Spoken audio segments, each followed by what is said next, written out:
لیکن صورت حال جس طرف جا رہی ہے اور جو یہاں پہ امن و امان کی کیفیت ہے یا جس طرح کی اس آزاد حصے کی اساس نوعیت ہے اور جس طرح اس وقت عالمی حالات ہیں پاکستان کی جو اس وقت ایک عالمی سطح پہ اہمیت اس کو حاصل ہو رہی ہے، اس ساری صورت حال میں آزاد کشمیر کے اس خطہ میں کسی بدامنی کسی عدم تحفظ کی تحریک وفا ہونا جو ہے وہ کسی طور پر بھی قومی مفاد میں نہیں ہے۔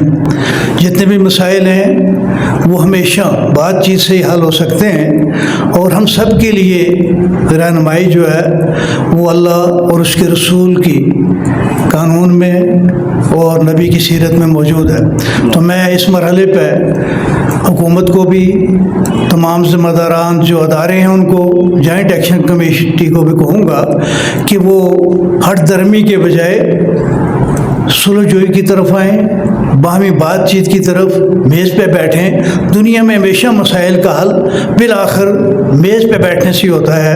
ابھی حالیہ آپ نے دیکھا کہ ایران امریکہ جنگ بھی ہوئی، دنیا میں کس طرح ساری دنیا متاثر ہوئی، لیکن بالآخر انہیں بھی میز پہ ہی آنا پڑا۔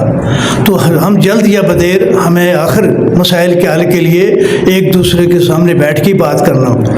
بات چیت کرتے ہوئے میری سب فریقین سے گزارش ہے، don't treat anyone enemy, treat them as a family member۔ ہمیں ایک دوسرے کو دشمن نہیں سمجھنا چاہیے، ایک فیملی سمجھ کے ایک دوسرے کے ساتھ بات چیت کرنی چاہیے۔ اب بات چیت کس کے ساتھ ہوگی؟